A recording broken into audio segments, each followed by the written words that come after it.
para jamaah, saudara-saudaraku yang dirahmati Allah Subhanahu wa taala. Sore ini mari kita bersyukur kepada Allah dan memanjatkan puji atas segala nikmat-Nya. Mudah-mudahan ilmu yang kita pelajari saat ini Allah jadikan ilmu manfaat bagi kita dunia dan akhirat. Salawat dan salam kita sampaikan kepada Nabi Muhammad SAW, keluarga dan juga para sahabat beliau dan juga para pengikutnya. Kesempatan ini saya diperkenankan untuk mengisi kajian mingguan dan saya bahas adalah kitab Sulamut Taufik tentang taubat. Bismillahirrahmanirrahim. Faslun, bermula ini adalah sebuah pasal tajibu, wajib hukumnya atau batu bertaubat minadzunubi, dari segala dosa. Kapan? Fauron, saat itu juga. Jadi kalau kita bertaubat itu nggak usah nunggu nanti, nggak usah nunggu entar, nggak usah nunggu besok.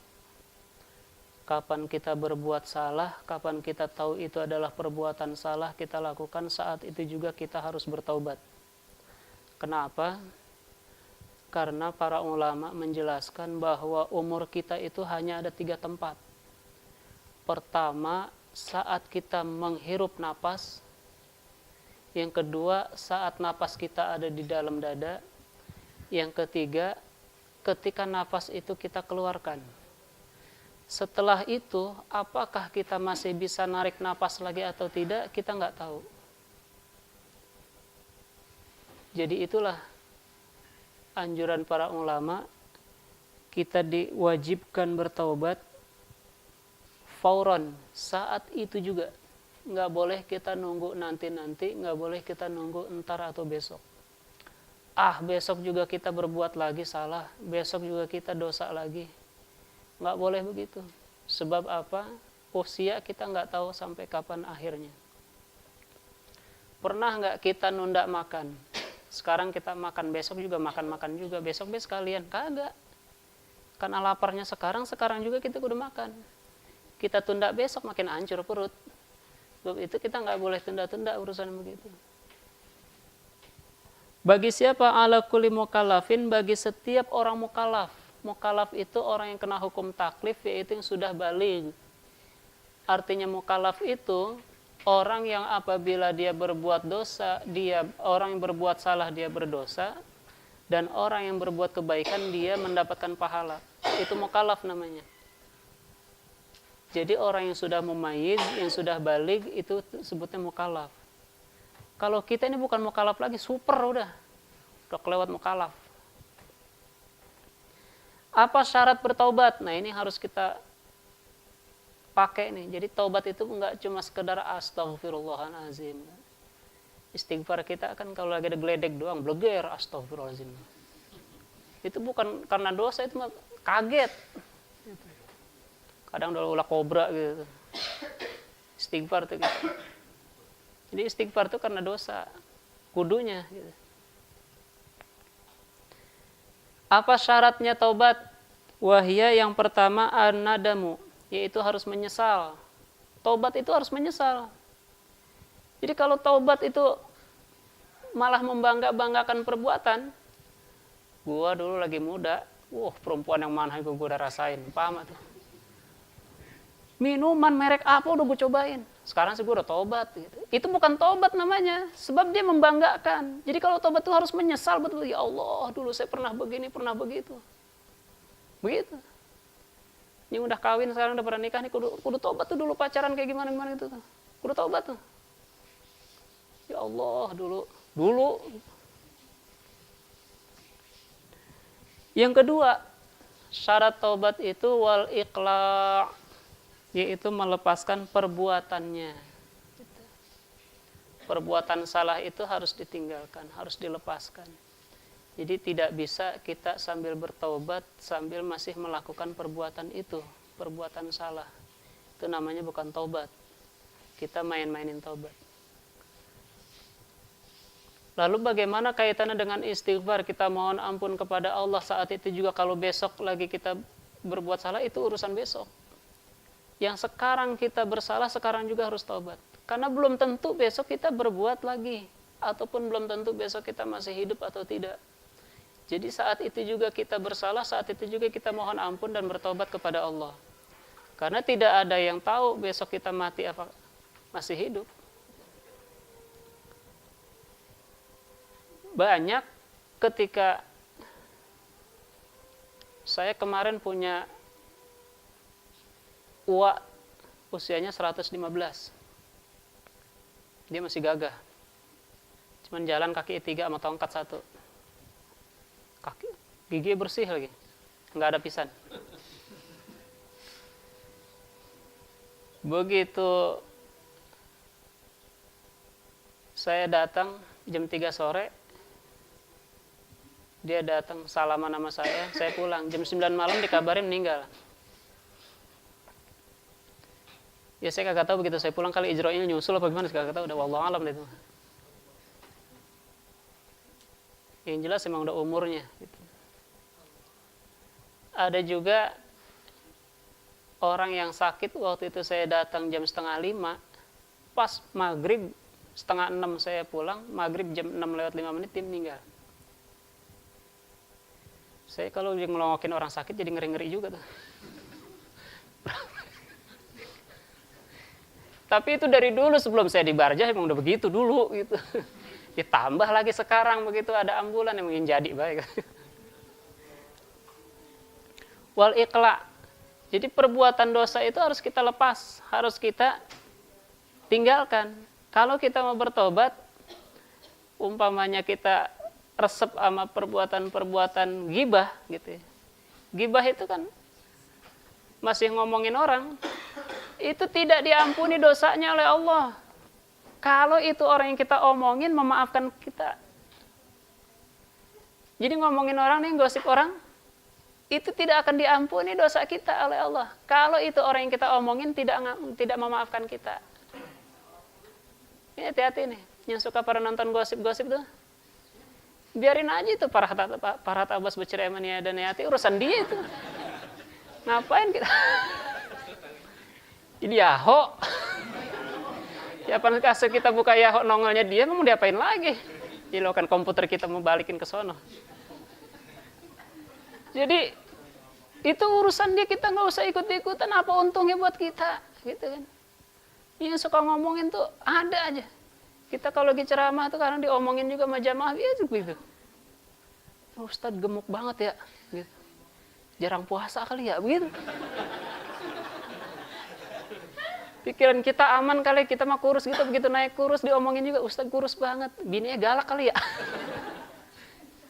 Asal Ustadznya ganteng gitu, kagak ngepas dia mah jadi Ustadz, dia mah pasti jadi artis gitu. Giliran Ustadz yang jelek, ibu-ibu pengusap perut, amit-amit, Ustadz jelek banget. Salah baik begitu, ya Allah Rabbi. Orang mau muludan apa mau mulutan begitu. Jangan diterap gitu. Orang kalau kebiasaan ngomongin, kehabisan omongan, lakinya diomongin. Gitu. Sama orang yang kalau udah uratnya urat suka ngomongin orang, mau ada pelintir yang mana mau ngomongin baik. Orang kalau udah begitu, sama uratnya urat pelit tuh gitu. Bu ibu di mana tuh kalau umpamanya udah katanya pelit, itu lagi makan bakso enak banget, ada anak segala ngumpet. Jangan sampai anaknya tahu gitu. Keganggu kenikmatan lagi makan bakso gara-gara anak. Jadi kita urusan kadang azab kubur, itu banyak azab kubur itu disebabkan oleh ghibah, oleh ngomongin orang. Jadi kita terutama gitu, orang yang sudah meninggal jangan gitu. Jangan suka diungkap gitu. Jadi karena itu perbuatan salah, itu perbuatan dosa, sekarang juga kita mesti bertobat, sekarang juga itu perbuatan kita hentikan. Ya inilah keharusan kita. Jadi syarat taubat itu yang pertama tadi wanadamu, yaitu menyesali perbuatannya. Yang kedua adalah wal iqla, yaitu melepaskan perbuatan itu. Yang ketiga wal azmu ala alla ya'uda ilaiha. Yang ketiga syarat kita bertaubat adalah berazam Berazam tuh bertekad di dalam hati ala ya'uda ilaiha, agar tidak kembali lagi melakukan perbuatan itu. Jadi benar-benar tekadkan dalam hati itu. Kita di mana kita pernah berbuat salah, pernah begini begitu, perbuatan salah yang segala macam gitu. Itu bagaimana kita menghentikan ya, tentunya tekad kita. Sama halnya dengan orang yang namanya ngerokok. Orang ngerokok kan biar kata disarankan bagaimana tahu. Nggak bisa berhenti ngerokok kalau nggak ada tekad di dalam hati. Banyak banget orang yang saat itu dia bertaubat dan dia yakin pada saat itu dia berhenti melakukan perbuatan, saat itu juga habis usianya. Itu hal-hal seperti itu enggak sedikit yang memang kita temukan. Manusia itu kan diuji oleh Allah ada dua nih. Satu ujian dalam bentuk keterpurukan, satu diuji oleh Allah, diuji dengan kesuksesan.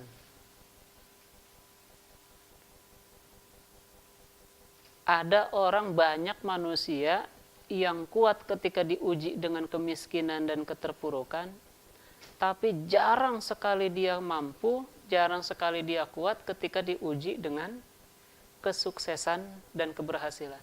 Jarang. Naik jabatan dikit bawaannya pengen kawin kayak gitu. Aduh gitu. Manusia tuh. Makanya yang penting mah jangan nggak usah naik segala jabatan dah, yang penting mah gaji naik gitu. Naik jabatan doang gaji kagak naik, puyeng pala. Saya kemarin tegur sama bini saya. Kemarin gitu. Sekarang lagi marahan. Gara-gara SMS doang, Masya Allah. Biasa. Kata bini saya, kerja ngapain sih jauh-jauh, udah bener-bener zona Madinah deket 200 meter dari rumah. Ngapain segala ke Ciputat. Kata saya, diam, gaji naik. Bini biar kata ngambek kayak apa, udah bilang gaji naik, diam. Tenang deh. Naik jabatan.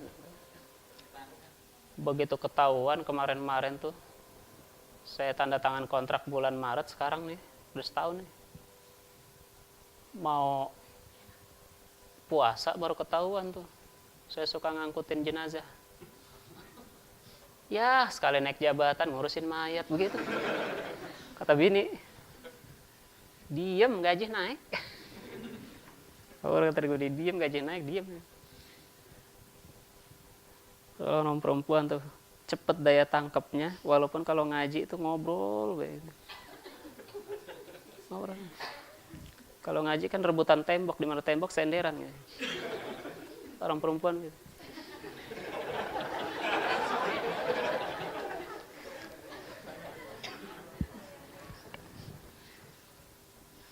Tapi kalau orang laki tuh kalau ngaji diem dia baru nunduk begitu.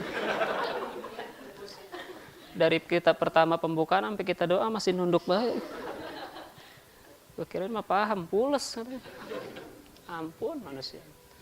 Manusia tuh mau dekat sama Allah tuh digoda, dari mulai ngajinya aja udah digoda. Gitu. Belum ntar lagi ngamalinnya, ikhlasnya digoda lagi baik. Itu begitu tuh manusia, saking ogahnya tuh setan.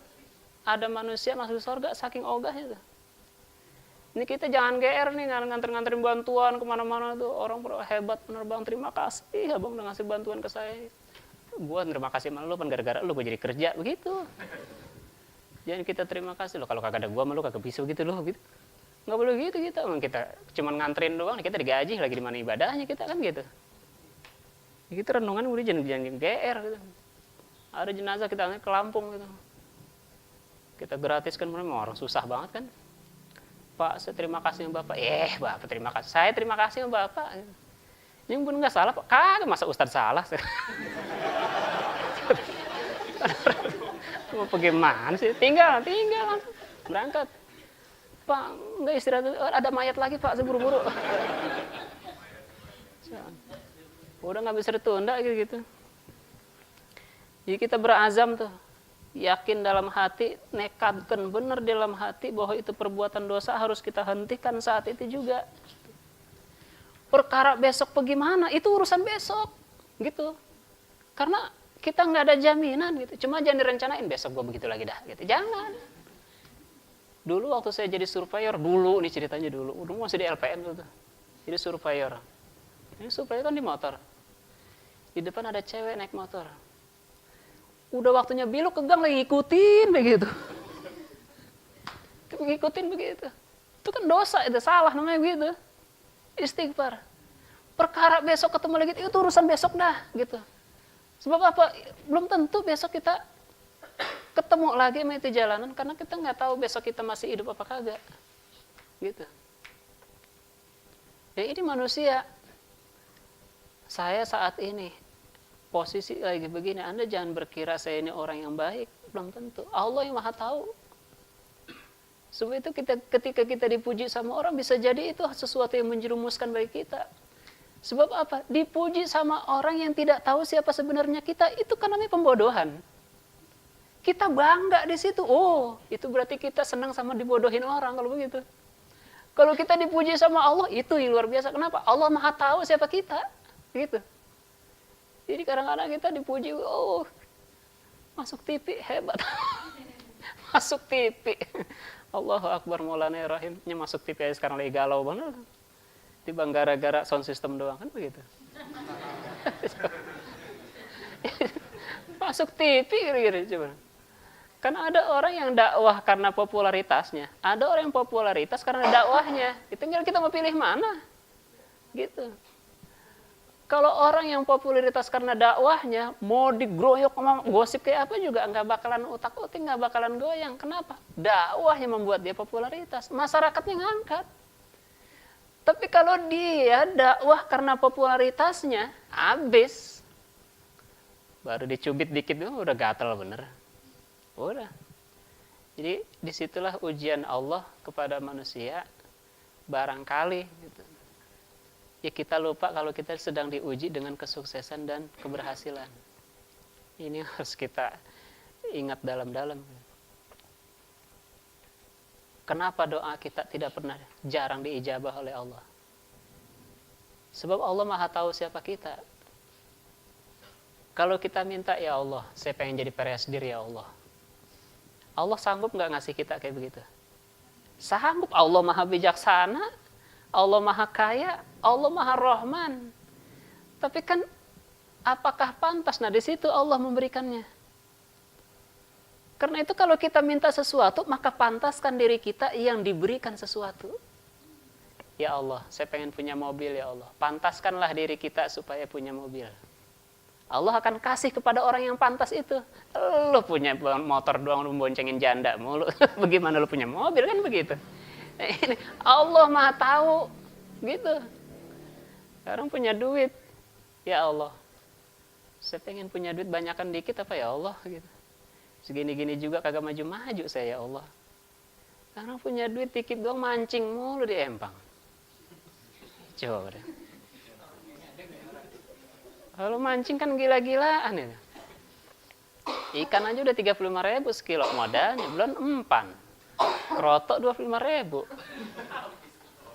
Lebih ininya cuma dimpanin toge doang sama tahu.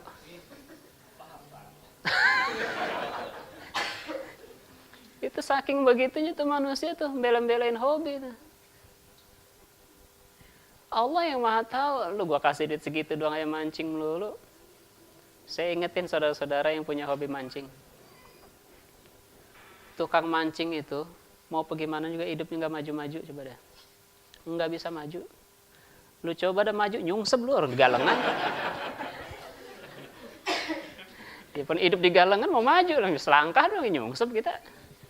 Nggak bisa kemana-mana. Yang keempat, wal istighfaru. Jadi syarat taubat yang pertama adalah wan nadamu, yaitu menyesali perbuatan. Yang kedua, wal iqla, yaitu melepaskan perbuatan itu, meninggalkan. Yang ketiga, yaitu wal azmu, berazam di dalam hati, bertekad tidak akan mengulangi lagi, janji.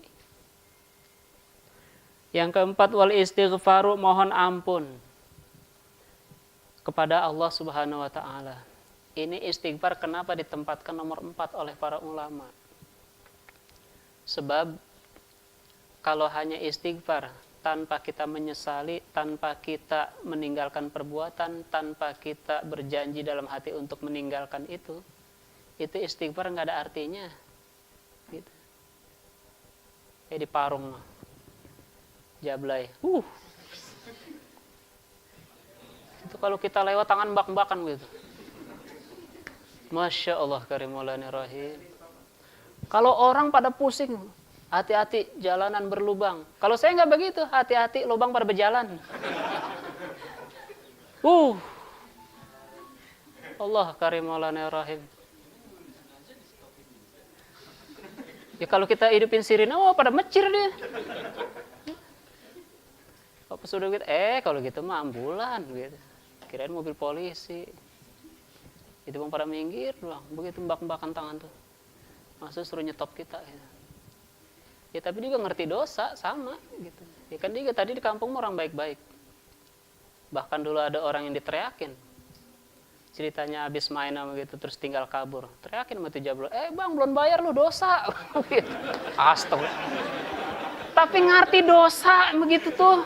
Gue mah aneh itu orang begitu ya. Allah. Aneh itu begitu. Tapi ngerti dosa sama urusan begituan doang gitu. Di dalam kitab Tanqihul Qaul Al-Hasis dijelaskan saudara-saudara, zunyatun wahidatun tuhbitu amala sab'ina sana. Zunyatun wahidatun tuhbitu amala sab'ina sana. Zina satu kali akan menghapus ibadah selama 70 tahun. Masya Allah karimulani rahim. Hati-hati gitu. Yang begitu mah jangan kan disamperin, kita kagak samperin, nyamperin sendiri. Ngegoda. Gitu. Apalagi kalau kita segala bikin channel, udah bahaya dah. Hati-hati. Allah rahimulani rahim.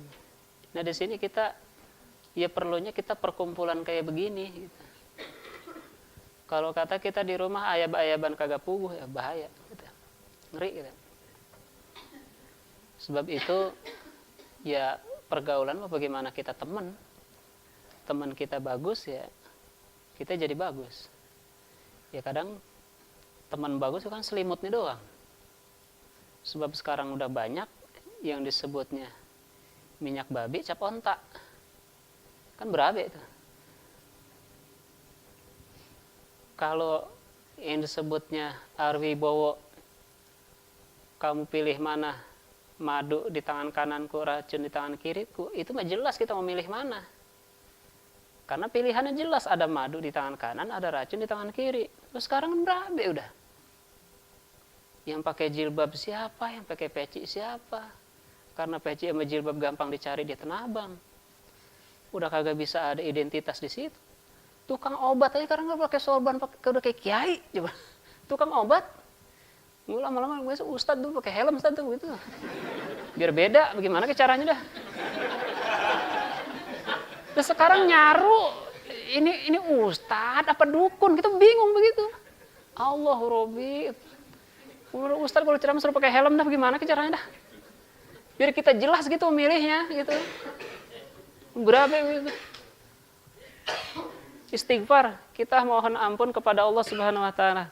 In kana dzambut tarku fardhon, apabila itu dosa meninggalkan yang fardu, apakah itu puasa, apakah itu sholat, qadahu, maka kita wajib mengqadanya, gitu ya. Jadi bukan hanya istighfar, bukan hanya sekedar begitu. Tapi kalau umpamanya kita meninggalkan sholat, maka kita qada itu sholat. Kalau umpamanya kita meninggalkan puasa, kita qada itu puasa. Kecuali perempuan. Kalau perempuan ada menstruasi, ada haid, itu nggak bisa dikodok. Au li adamin, atau itu dosa karena hak adami. Qadahu au istarudahu, maka harus ditunaikan itu atau minta ridhonya. Contoh, kita ngambil sendal orang, dosa itu. Itu dosa, enggak cukup kita dengan istighfar, enggak cukup kita dengan